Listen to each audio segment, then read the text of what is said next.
You know better than anyone how your child's life has been impacted by COVID-19, and although kids are remarkably resilient, many are struggling to adjust to the changes. This is only natural. The routines that once gave them a sense of control have been erased. Their classrooms have become computer screens, their friendships put on pause. It's understandable they might feel irritable, frustrated, or sad sometimes. Loneliness, confusion, and anxiety are also common. But as a parent, how do you know if your child's emotions are a normal reaction to an abnormal situation? Or if what you're seeing are signs of more significant mental health challenges? It's all in your head. Come on, things could be worse. Snap out of it. You have a great life, you should be happy. Everyone experiences that. Just try to be positive. You wouldn't feel this way if... Put on a good face. Suicide is so selfish. It's all part of God's plan. These are the common phrases that was said to a person who suffers from a mental illness. These are also the most cruel things to say to a person who has a fucked up emotional, psychological, and social well-being. 13% of the human population suffers from any mental illness, meaning nearly 1 billion people in the world suffers. However, 75% of those people are not getting any treatment. Why? Because of the stigma, because of shame and embarrassment, due to lack of knowledge, because of other people's ignorance. Pursuing this murder, suicide is the third highest cause of death among young people aged 10 to 24. 90% of people who commit suicide have a mental disorder. Anxiety, panic disorder, obsessive-compulsive disorder, phobias, bipolar, eating disorder, PTSD, ADHD, depression, schizophrenia, and so on. There are hundreds of mental disorders that we still don't know. Hundreds of people battling in silence, asking, what is wrong with them? And yet, there are many people mocking, making fun of these types of problems. Suicide being the 27th leading cause of death in the Philippines. 3,529 cases of intentional self-harm. Escalation due to suicide cases as pandemic drags on. Mental health is not just an issue. It's an illness problem that needs a certain solution. In essence, a pandemic that spreads quickly when not immediately treated. Kids will grasp the impact of just being kids, whether it's bullying, slut-shaming, or spreading rumors, unless they're taught about the reality of mental illness. How dark, scary, and alone it feels. They won't realize that our understanding, kindness, and care can mean the difference between life and death. We can help kids understand their mental health and prevent them from making a permanent decision and a transitory circumstance if we can help them understand their mental health. Mental illness should be taught in schools to let children and teens know that it's real or not uncommon. Most think that mental illness is a rarity and happen to someone else but them. Mental illness is actually widespread throughout the country. 3 to 5 million kids ages 5 to 17 years old are affected by mental illness each year, and nearly 9.3 million over 18 are affected by each year.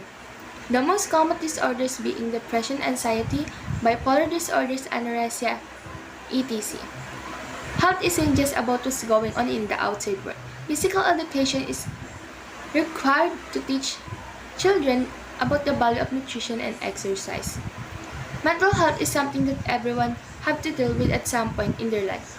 This might be getting help with the mental illness, helping someone else, or dealing with stressful moments and challenges. Schools need to be portraying mental health as equally important and crucial as a physical health. That starts with making mental health education a required part of education across all schools. The best way kids going to learn understand mental health is to educate them. We hope parents are doing so inside the home, and we believe it's time to start outside the home too. Physical and nutritional health are taught to students, but mental health is not. widespread professional and public concern about low rates of physical activity and high rates of obesity, depression, and anxiety among young people have drawn attention to the role schools play in fostering physical and mental health. Students are not taught any information about their mental well-being within school unless the school makes a special effort.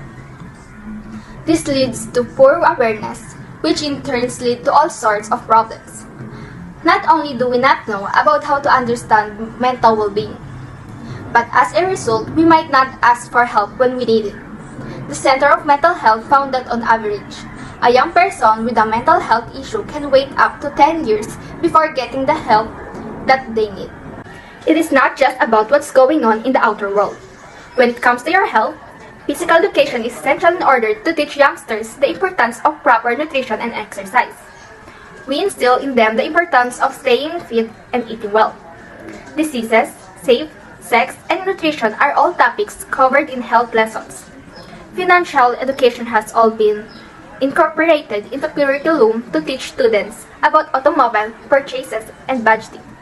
We in the Philippines have failed to recognize the necessity of instilling physical, nutritional, and financial wellness in future generations. We do not educate kids about mental health. This gap in the curriculum has the potential to have a significant impact on society for future generations. Poor mental health, sadness, and anxiety have an impact on how pupils act, engage with their peers, and form relationships. In today's society, pressure is greater than before and freedom is chosen more. I'm not suggesting life was simple 50 years ago, but back then, it has simplicity that you can compare here in the present day we're living, that children don't have access to. For today's young people, life is considerably more perplexing. As by now, there's more pressure than ever to figure out what you want to accomplish with your life early on. Furthermore, there are a plethora of information sources that might easily overwhelm even the most experienced brain, let alone one still processing the world around them. Although it is a critical thing to prepare students for their futures, and they must also be prepared to handle such futures. Students must be taught stress management skills as well as how to convey their feelings, and most importantly that failure is okay. In spite of the fact that students feel fear when first recognizing mental health issues within themselves, as they might not be able to figure out where it came from. Students who previously felt nervous during public speaking and giving their own opinions, but suddenly experience overwhelming panic, understandably struggle to figure out what changed. The majority of students stress and anxiety from their school and the people who work there. The majority of young person's day is spent in school. It is here that friendship and relationship are formed. As adolescent, self-worth is found in popularity, athletics, and achievement. And it's here the mental health difficulties can surface and worsen. The importance of schools providing mental health support is expanding. However, in the vast majority of cases, this assistance is limited to children who specifically request it.